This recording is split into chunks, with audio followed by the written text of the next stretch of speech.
Great. Hello, it's Lana Pacheco, SantaFe101.com. My guests today are Julie King and Stephanie Duran, and they were both with Barker Realty. Ladies, do I have your permission to record this interview?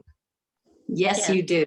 Well, good. Well, the first thing I want to ask is, you're the second team of realtors that I interview since January of 2021. Tell me, what was your decision to work as a team rather than just as individual brokers? How does that work?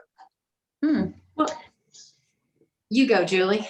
Oh, I was just going to say that I started as Stephanie's assistant. I mean, our story, that's how we started. We've been friends for over 25 years, and I came on as her assistant first, and then it worked out really well, and we wanted to progress to being partners. So that's sort of how that began. And so, Stephanie, you were the first. You were actually the broker, and then you were an assistant. Then you got your license afterward. Is that how it worked? No, I got a license, and then I was a licensed assistant. Yeah. Okay. Oh, good. Yeah. So, Stephanie, go ahead and chime in. Well, it just works really well because number one, we're such dear friends. And the story behind our team is that I had gotten to a point with my volume. I'm in Santa Fe with the number of transactions that I was doing that I needed an assistant. I had just fired my assistant. Julie and I were having a glass of wine because we're friends, right? So we were just hanging out. And I told her, I need to hire a new assistant. She said, what's the job description? I said, well, I actually have it in my briefcase right now. And I pulled it out. She read it and she said, I want that job. And I was like, what? So it all started there. And the beautiful part about our team is that our clients are always taken care of. And so we've been able to expand our business, and yet we keep it very personal. And we have we've got super touch with all of our clients. And there are going to be some people that Julie resonates with better than me because our styles are very different, but they complement each other. And so it's just a natural progression of which clients are working more with one broker than another. And like, I'm going out of town tomorrow with my son to look at colleges, and Julie's got it. So she just takes over, and it allows us to have a personal life as well as a business life. Yeah, well, that makes sense. And you said it allowed you to expand your business. How big is your business right now? Last year we did 55 million in total sales. And how many did we close, Julie? 62 transactions, I think. That sounds right. So I'm at Barker Realty, which is the brokerage that I started in 2002. We are more than double any other Barker Realtors volume for the last 2 or 3 years. So it's not just that we're the highest producers at Barker, but we're more than double anybody else's volume. Which and so is it because you work as a team, or what makes you two so successful? You want to take that, Julie, or you want me to take it? I think that there's a couple of things that have played into that. Stephanie's been doing this for over 20 years. She's put in the work and built up her client list and referral list. And so her business was already growing organically. And then by bringing me on, it opened her time up to really go out and get more business. And then when I came on as a partner, then I have my own business. So it's just kind of this, grow. And then last year we brought on another dear friend of ours as a full-time licensed assistant. So that also frees us up to have more time with our clients and to do more business. And another interesting aspect about our team, I just need to chime in here, Anna, is that we all met through music. We're all professional vocalists. And so I am a mezzo soprano. Julie is an alto. And our friend who we brought on, who is also licensed now as our full-time assistant, she is a soprano. So we've all sung together for 25 years. So we harmonize in the office and out. I would like to say that this is a harmonious business arrangement. How is that? I like it. You can put that into your little thing there. So do you still, I know that we're getting better, but we're still in a pandemic. Prior to the pandemic, were you all performing together as musicians, as singers, or tell me a little bit about that? I didn't know that about these. Let's talk a little bit about that. Yeah. And then we'll talk more about real estate.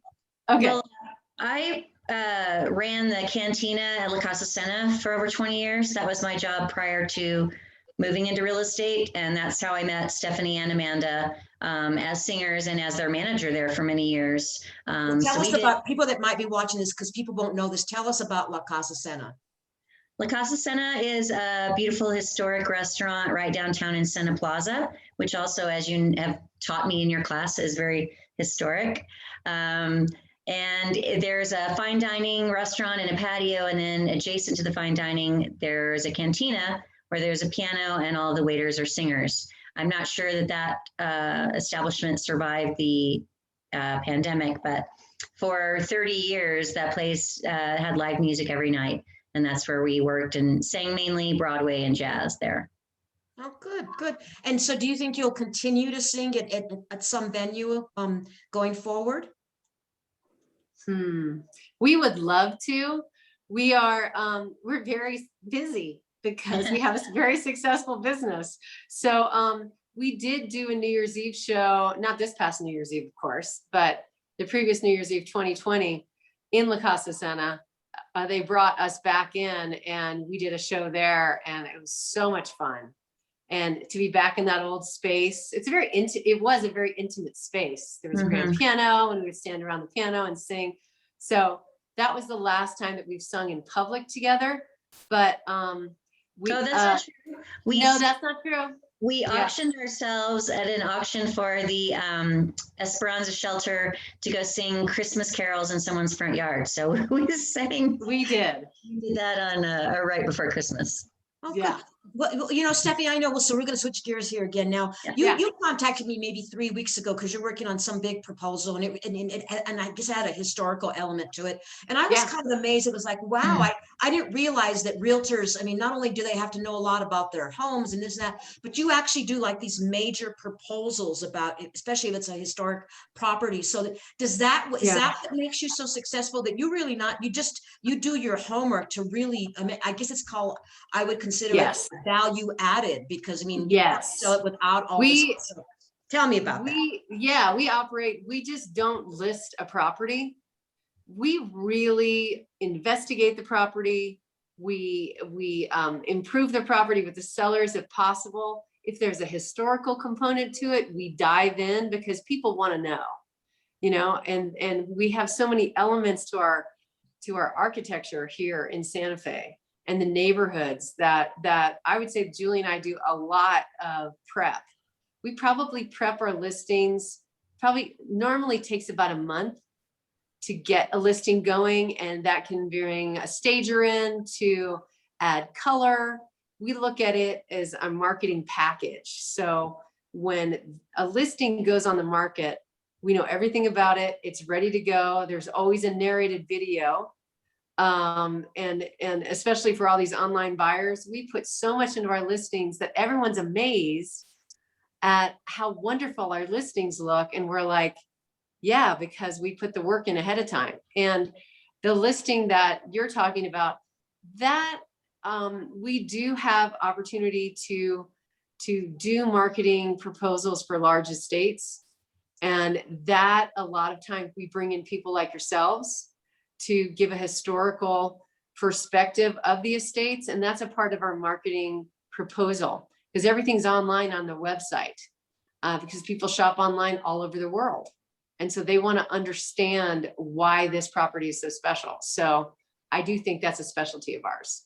Well, and so do you have people that, sellers, have they contacted you directly because you go that extra mile? I mean, is that like something you're known for? Yeah, I think that a lot of sellers vet us ahead of time. They know what kind of product we deliver. We still get interviewed. I mean, our interviews, we can be interviewed 2 or 3 times. So because these top properties, they're luxury properties, everyone's house is special, right? But for these estate properties, it's an intense interview situation. Isn't that right, Julie? Yes. There's a lot of brain energy and preparation and teamwork to, present yourself and your proposal in the best way. So how does that work? And like, not to compete with other brokers at Barker, but what do you say? I mean, you say, well, I want I would love you as the seller to choose our team because of blah, blah, blah, blah. But what do the other brokers at Barker do? Or how does that work? That you're able to get these kind of, these major estates rather than somebody within Barker Realty or even some of the other realtors in town? How does that work? I'd like to answer that one, Julie. So Yeah. normally 99.9% of the time, a seller of these large estates is interviewing the top brokers. And so they've already done their research. So we've been in the top like 3 for the last, I don't know, maybe 5 or 6 years.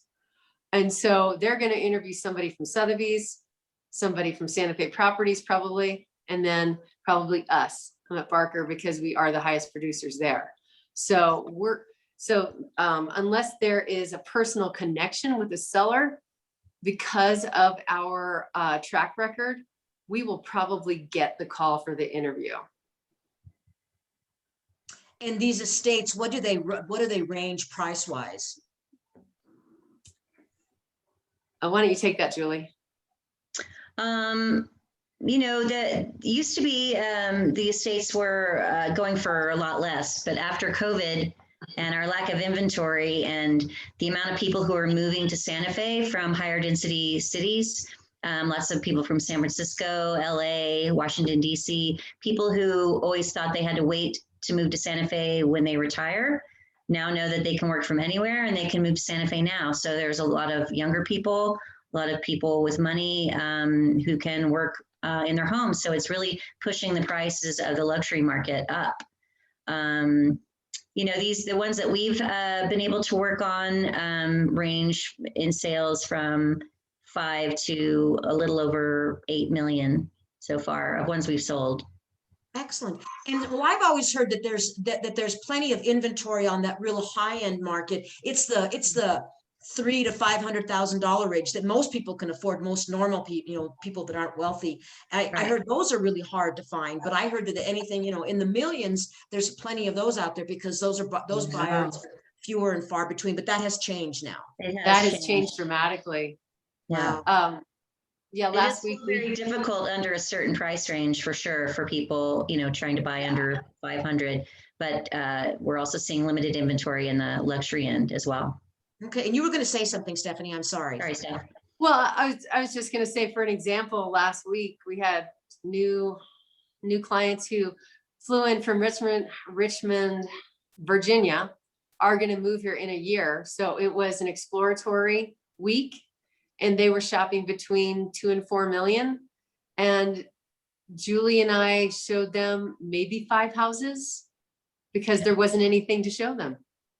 So they're now on an automatic search. And if anything comes up, then we are going to FaceTime them and walk through the house. But there wasn't a lot of inventory to show them. So they hiked a lot and enjoyed Santa Fe. And then what about starting from scratch? I mean, do you work with builders in town? I mean, are there lots still available where if somebody calls you from another part of the country or somewhere else in the world and they say, I have $5 million and there's nothing that I've seen or there's nothing available, what would you recommend? What do you recommend then? Julie, it's so hard we're not in the same office. I talked over you the last time. No, you go ahead. We have worked with builders in the past. We worked quite closely with Cody North of True North Builders. He's had a couple of developments off of Hyde Park Road, so we can always direct, buyers who are wanting to build to someone like Cody. And we are seeing more land sales. We just sold a lot off of 599 yesterday that had been sitting on the market for a while, and the people couldn't find anywhere that they wanted to purchase, and so they're going to build a house there. So we can connect people with builders and help coordinate that and get them going. Oh, good. And what is the average cost of a lot these days? I knew you were going to say that. Mm-hmm. It varies so differently. The lot that Julie is referring to off of 599, that was affordable, and I say with quotation marks around it. That sold what, 125, Julie? 115? 125. 125, and it still needed a well. Right.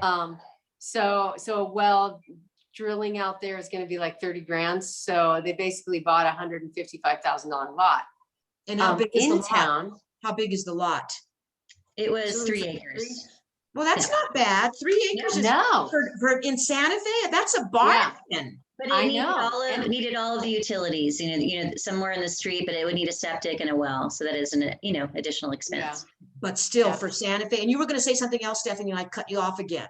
well, no, I was just gonna say that our in-town lot that we just sold off of Cerro Gordo, it was 3 acres, but only 1 acre of buildable area because it was flat. I wish you could see my hand. It was flat, and then it sloped up.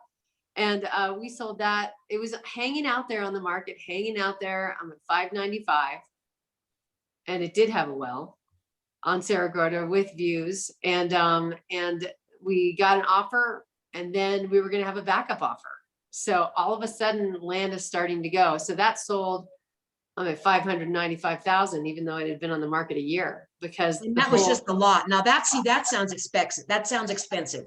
it's $500,000 expensive. just for the piece of land. That In sounds- town.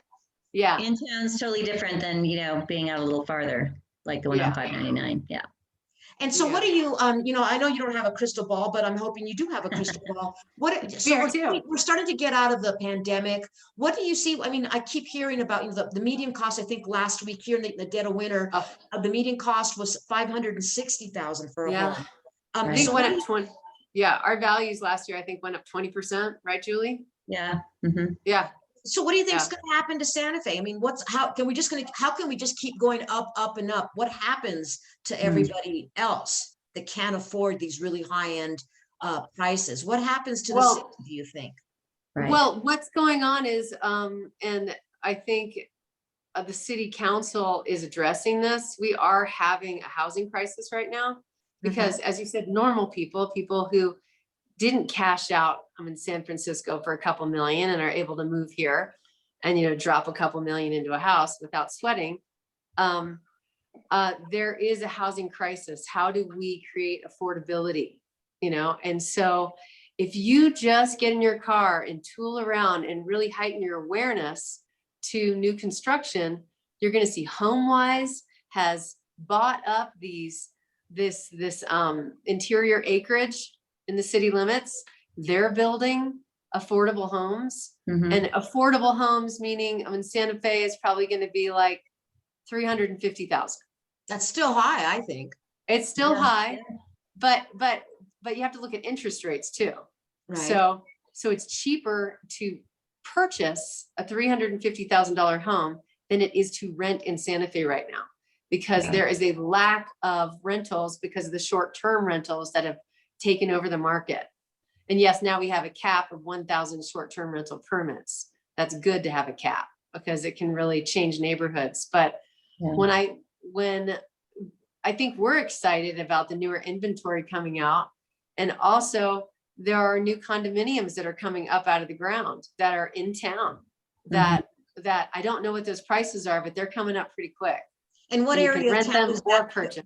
What area of town are the new condos coming up in? The one I'm thinking of is off of Cordova. I think that's fully rented now. I think that was fully rented before it even was completed. And Right. they're building another one, like even if you go to Home Depot off Yeah. of Richards Rafina. Avenue. Yeah, Right. Rafina. Whoa, Well, I thought There's- those were I didn't know those were condos. I thought those were going to be rental places. they might be rentals. Are they rentals or condo? I Maybe thought- they're rentals. I think it's a mix because there's also in Agua Fria, there's some townhomes they're building. I think those will be for sale, not for, someone can buy them as an Yeah. investment and rent it, but I Right. think it's a mix.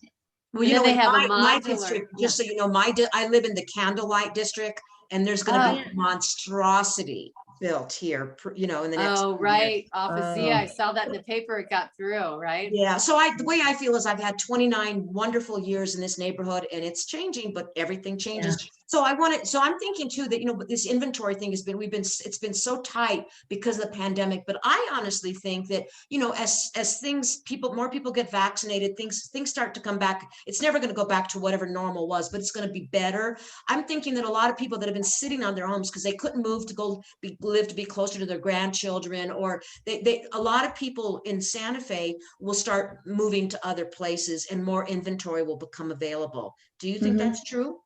Mm-hmm. Yeah. Don't you, Steph?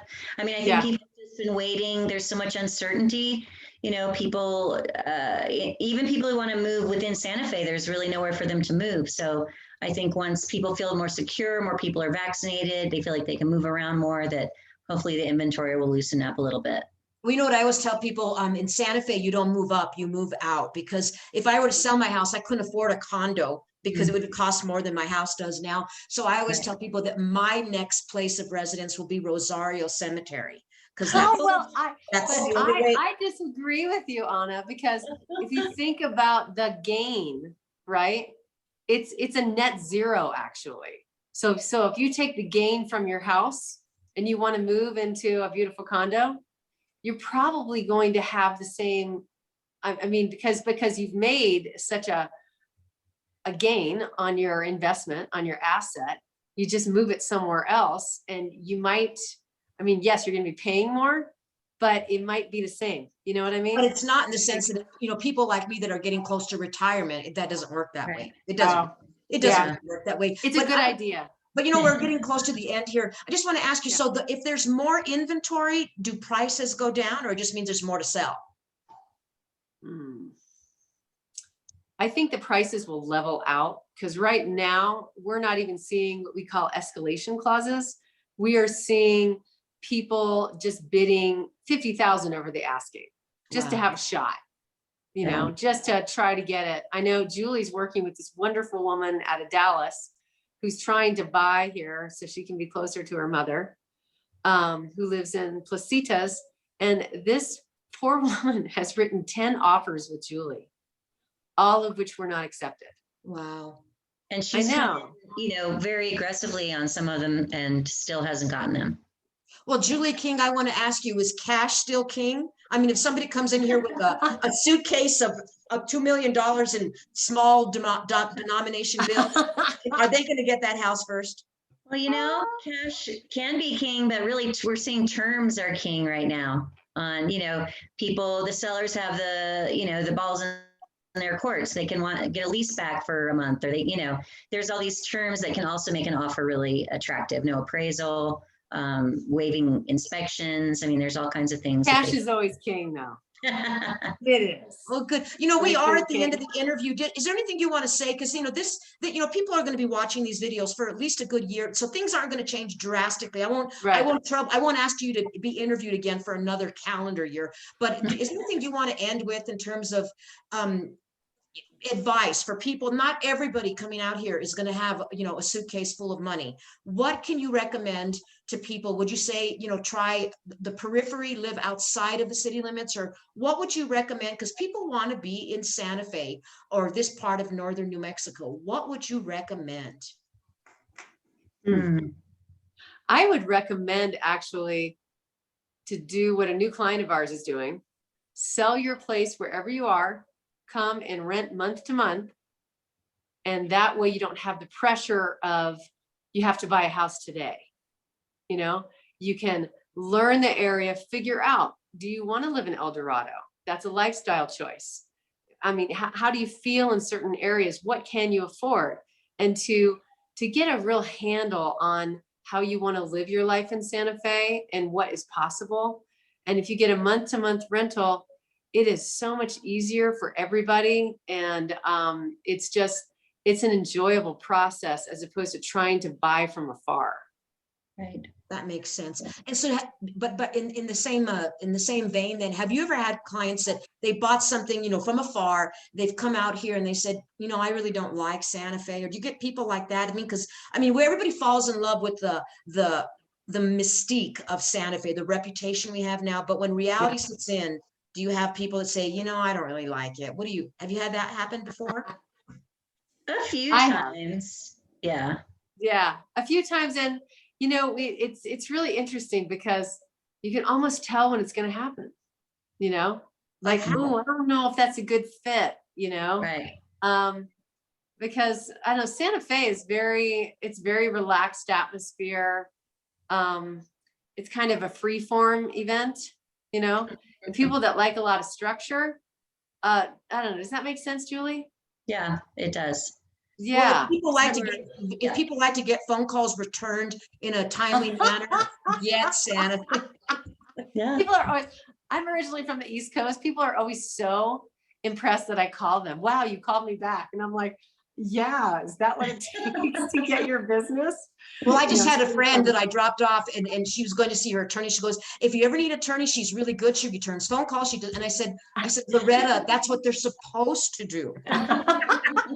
But see, we kind of forget that after we've been here for a while. You know, ladies, I want to thank you so much. You've been so sweet. Oh, Thank you for doing thanks, this interview. Anna. I hope That's it, great. I hope it promotes and I hope it helps your business. I know you're doing a terrific job and I'm really glad, you know, David Barker and I went to high school together. I'm going to make sure to let him, he knows it's already that, you know, wow. he really needs to, you know, you need a raise. I'm going to call him. As soon as we get off this, That's right. You tell him that. You tell he David needs to Barker get a we need raise. So I want to thank you so very much, Stephanie Thank Duran, you, Anna. Julie King You're without, always a pleasure. and at Barker Realty. Thanks so much. Thank you so Bye-bye. much. Bye.